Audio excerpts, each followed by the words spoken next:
Investor, educator, and author Robert Kiyosaki has changed millions of lives all over the world. His book, Rich Dad, Poor Dad, has been on the New York Times bestseller list for over 5 years. We all know that the gap between the haves and the have-nots is growing, and Social Security and Medicare are in a financial mess. And just affording to live is getting expensive. So how does a person get ahead financially? The answer is raising your financial IQ and having your money work for you. Here's Robert Kiyosaki with Rich Dads Teach to Be Rich.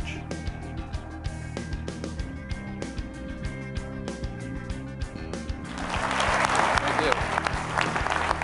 Thank you very much. Thank you. Thank you. Thank you. You're very kind. Thank you. Please take your seats. Thank you. May I see a show of hands? How many people have already read Rich Dad, Poor Dad? Good. Thank you. Has anybody not read it? Oh, good. There's still a few customers out there. I'm glad to see that. I'm not going to be talking so much about Rich Dad, Poor Dad today, but I'm going to be on this program. But I'll be talking about this book here. It's our latest product called Teach to Be Rich. And in my opinion, it's a whole new direction for Rich Dad in many ways.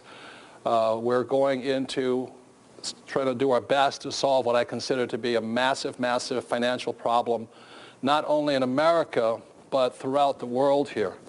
And when you look at the globe here, my personal concern is this growing gap between the haves and have-nots. And all throughout the world, no matter where I go, there's always people who are rich in every country, but there's also the poor, and there's also those that are, struggling financially. So this product, Teach to Be Rich, is really designed to help solve, and there's many causes of the problem, but one way of solving that problem is through education. So that's what this Teach to Be Rich product is about. And if I could explain what's happening in our school systems, there's many types of education, like there's music education, health education, cooking education, stuff like this. But to be successful in today's complex world and getting more complex world, we need 3 types of basic education. And one of them is academic education, which is reading and writing and arithmetic. It's very important that you be able to read and write. The second type of education is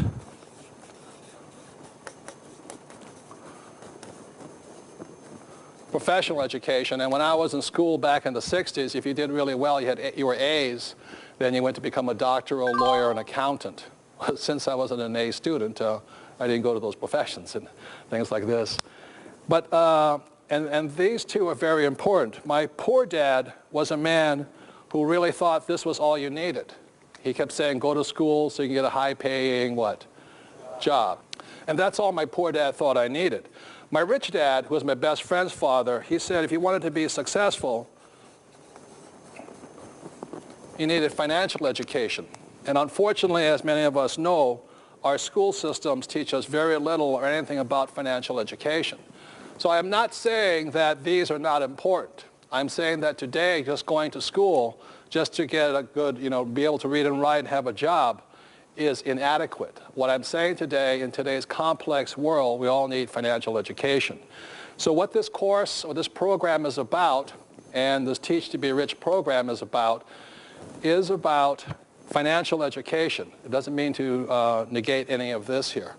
So if I could go into, I did graduate from high school and go on, and my professional education was, I learned to be a ship's officer. So I drove tankers for Standard Oil of California. And I also flew aircraft for the Marine Corps, U.S. Marine Corps, so I was a pilot in Vietnam. So I've had 2 professions. But I've never used any of them, very simply because my rich dad taught me this here. And the way my rich dad began, at the age of 9, began teaching me financial education was really simple. He just started playing the game of Monopoly. I remember as a kid, 9 years old, I'd go to my rich dad's office. I'd say, you going to teach me you're rich? He goes, sure. And he'd break out the Monopoly board game and we'd sit there and play for hours. And he'd tick, tick, tick, tick, tick, tick, tick, tick. How many people in this room have played Monopoly? Good. And I sat there, and then I'd go home, and I'd say to my poor dad, the school teacher, I said, guess what I did today? I said, I played Monopoly. And he goes, oh, what a waste of time. Put that silly game away and do your what? Homework, so you can get a good, safe, secure what? job. So here, my dad saying Monopoly was a waste of time, and my rich dad saying this is a brilliant game. So I kept going back and forth, and that's why I'm schizophrenic today, because I don't know the difference. But the difference here is this: I keep playing this game of Monopoly, and then I go home, and my poor dad would say it's a waste of time. So one day I asked my rich dad, I'm only 9 years old, I said, why do you say this is so important? So he actually took me out, and he showed me, this was in Hawaii where I was growing up, he showed me what were the representations of his 4 green houses. He'd sit there like that. I said, what does this mean? He says, well, the formula for great wealth is found on the Monopoly game board. And most of us know the formula. 4 green houses, 1 red hotel. 4 green houses, 1 red hotel. So it started to dawn on me at the age of 9, my rich dad was playing Monopoly for real, and my poor dad, a school teacher, PhD, thought it was a waste of time. And so I was really quite confused. So then at the age of 9, it goes fast forward, at 19, I go to school in New York. I went to the U.S. Merchant Marine Academy in New York. I got a congressional appointment for that. So I come back from school in New York. I'm now 19 years old, and my rich dad has bought the big red hotel smack dab in the middle of Waikiki Beach. And suddenly I went, holy mackerel, he's done it. In 10 years, he went from a poor man to a rich man playing Monopoly. And meanwhile, I go back to my dad, and he's still saying, be sure you get good what? Grades. So you can get a good what? Job. And that's why the whole difference is spanned. So one of the reasons I was able to retire at a relatively early age of 47, and my wife was 37 when she retired, was not because of what we learned here. And again, I'm not saying this is important. I'm saying it was because this is also important today. So at the age of 47, I retired very simply playing Monopoly. And today, I still play Monopoly. I think it's a really fun game, So my concern, and the reason I created this Teach to Be Rich program is because, as I said, all across the world, there's a growing gap between the haves and have-nots. The good news is, people in China and India and things like that, many of them, their standards of living are coming up. But the poor are still poor. And that's not that healthy. So if I show you a diagram here, this here is the year 2000. And this is why I'm concerned. In my opinion, and many economists and other people would disagree with me, right now the U.S. looks like this. You have the rich, and you have the poor. Okay. And this is the U.S., but it's a worldwide problem. And in here, you have the great middle class. My concern is that by the year 2020, and it's just going to start in a few years, it's going to look like this.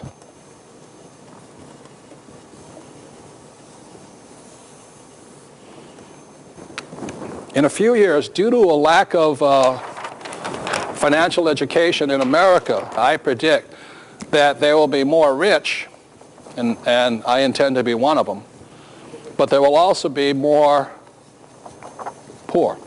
There will be an increasing number of poor.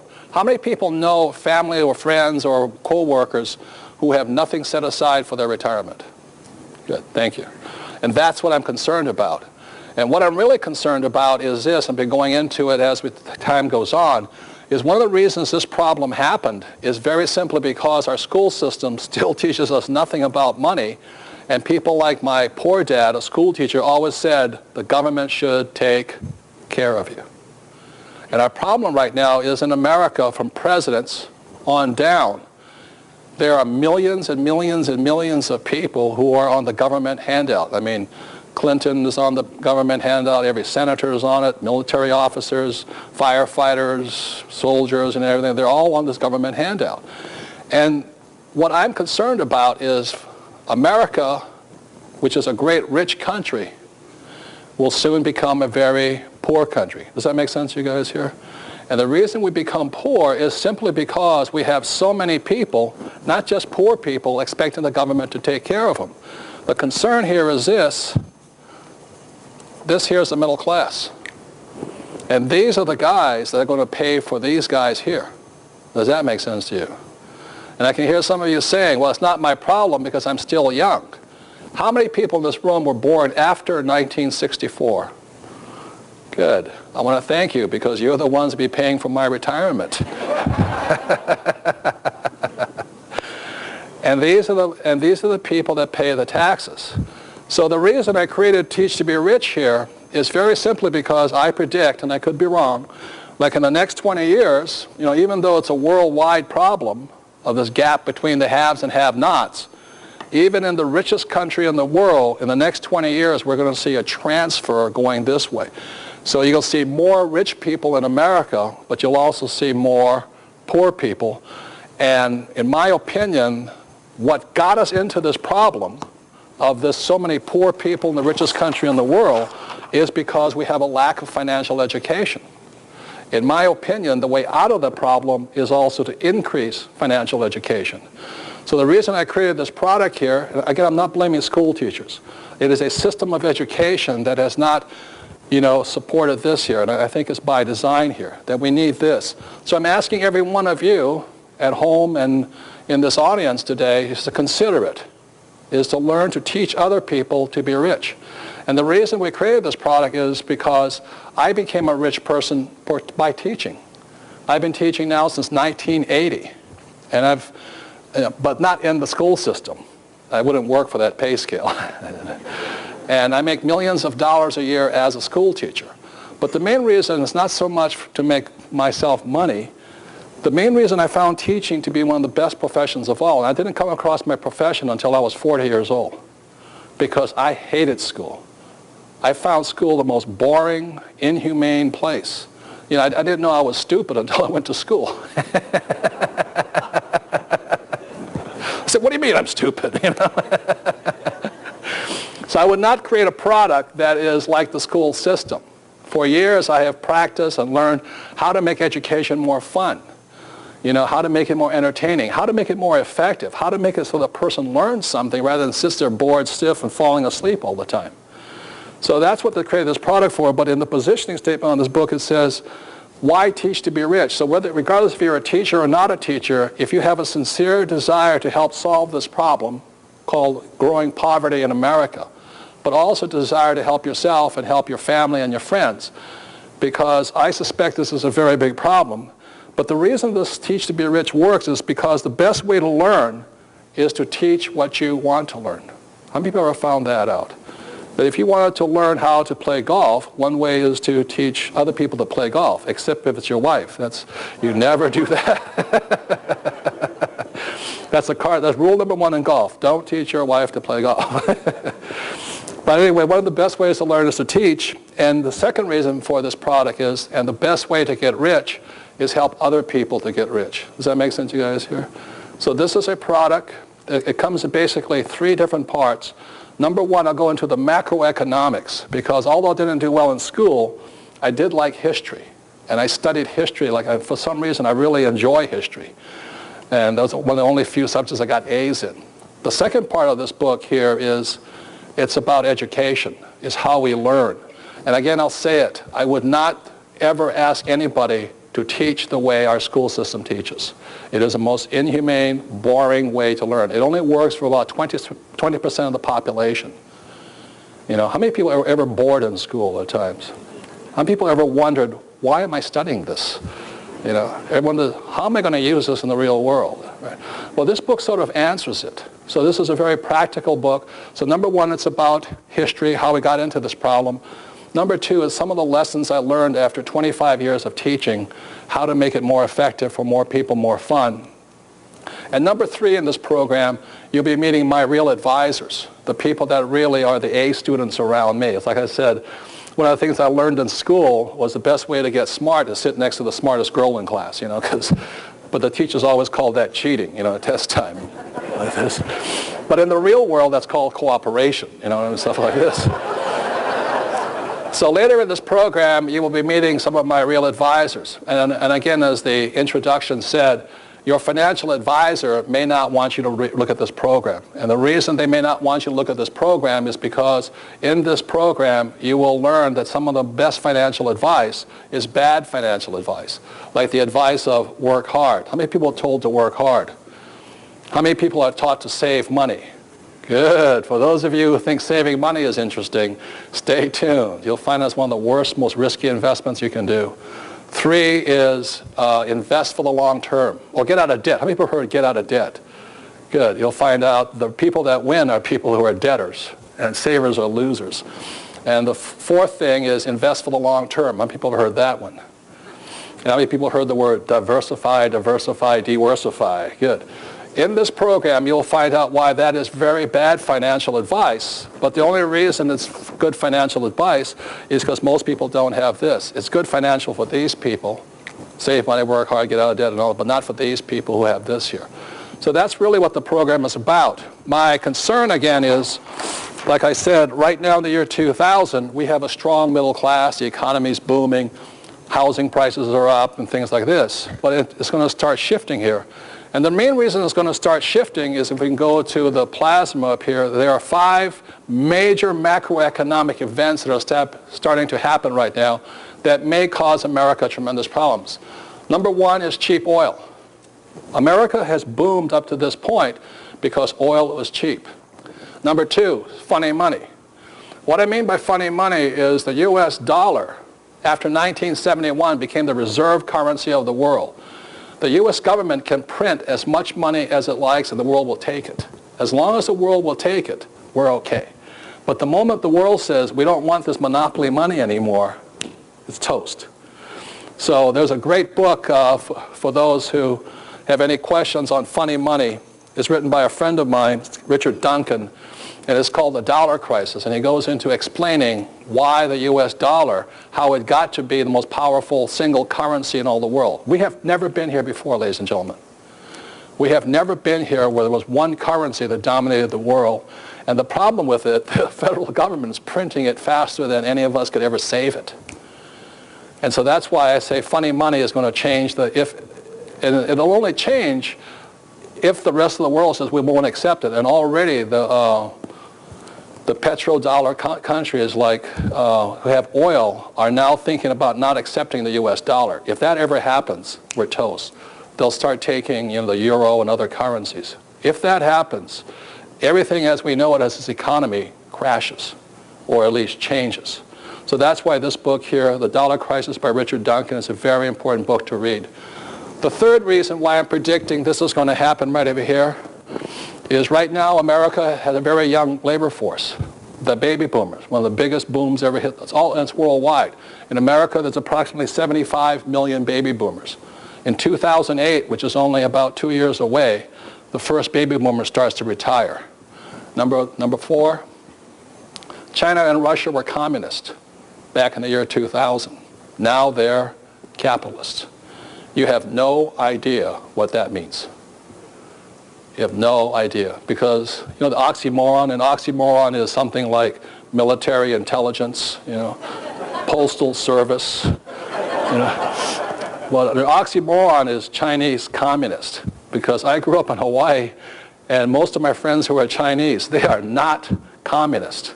My Chinese friends are all capitalists. They're some of the smartest money guys I've ever met in the world. In fact, Hawaii is owned by the Chinese today. They're so smart. And now that they're coming on, in 2001, China was allowed to enter the WTO, the World Trade Organization, and they're coming on strong. Russia's coming on strong. Eastern Europe's coming on strong. What that means for all of us here is this idea of a safe, secure job with benefits, like the transit strikes and all that. It's toast. If you're thinking right now that you can keep getting a pay raise, think again. Because the guy that's competing for your job now lives in China, India, or Russia. That's the problem of the world right now. And the 5th point, America is rich. Up to 2000, we're the richest country in the world. Will we continue to be that? I don't know. There's a good possibility that we might become, right now we're the biggest debtor nation in the world, and the only reason we're the biggest debtor nation in the world is because funny money. So I'll just summarize right now is the main reason I created this book is because we're making the shift right now. And I am concerned not only for myself and my family and my friends, but I am concerned about you. I wish I could say this book would help everybody, but obviously it can't. Because some people, when it comes to money, will never change. My concern here is this, that the middle class will be decimated by higher taxes. For those of you born after 1964, there is a prediction that your Social Security taxes alone will go from approximately 15% to as high as 50% just to cover all the old guys with no savings or retirement here.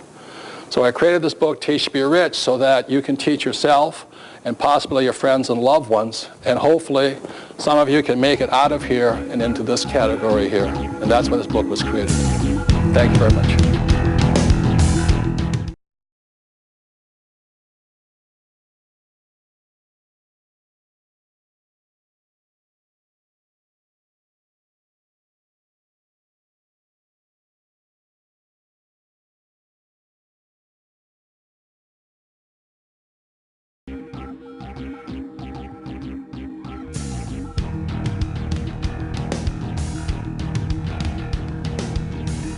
Investor, educator, and author Robert Kiyosaki has changed millions of lives all over the world.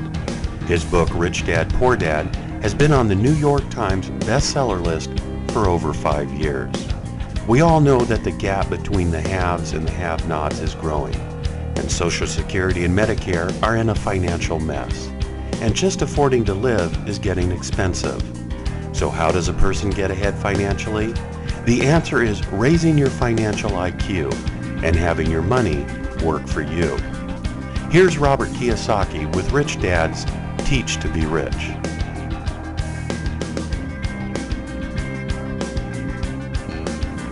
So welcome back, and before I go into Teach to Be Rich, the program, I thought I'd give you a little bit of my background on Rich Dad, Poor Dad for those who may not have read the book.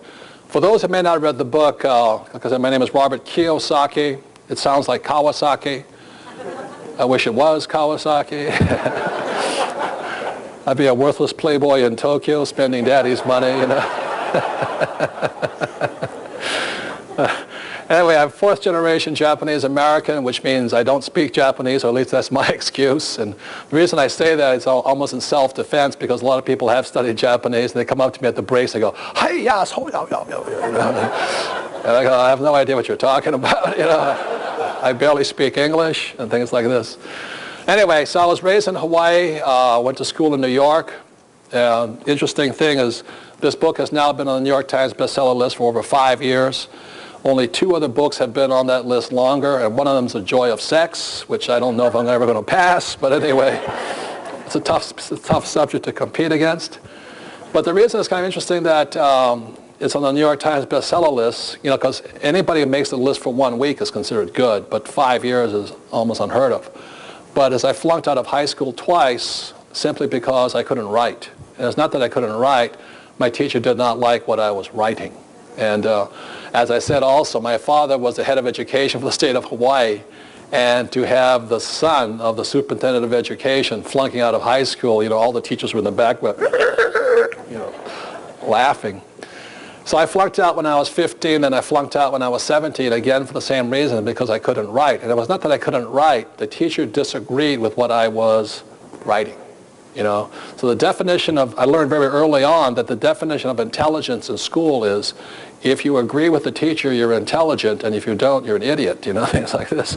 So I rarely agreed, especially because I had 2 dads, because my poor dad always said, go to school and get a job, and my rich dad would say, you won't get rich that way. So that was kind of the paradox. My rich dad was my best friend's father, and although he was a man who started with nothing, he became one of the richest guys in Hawaii. So Rich Dad, Poor Dad is this very simple story of what 2 fathers tell their sons about money. And as you know, for those, how many people were told, go to school and get a job? And what my rich dad said, that's not the way you do it. So the book has been fairly controversial, but fundamentally what this book is about the subject of accounting and financial literacy and why the rich are getting richer. That's what this book is about. And the reason I mention accounting is I did go to business school for about a semester, and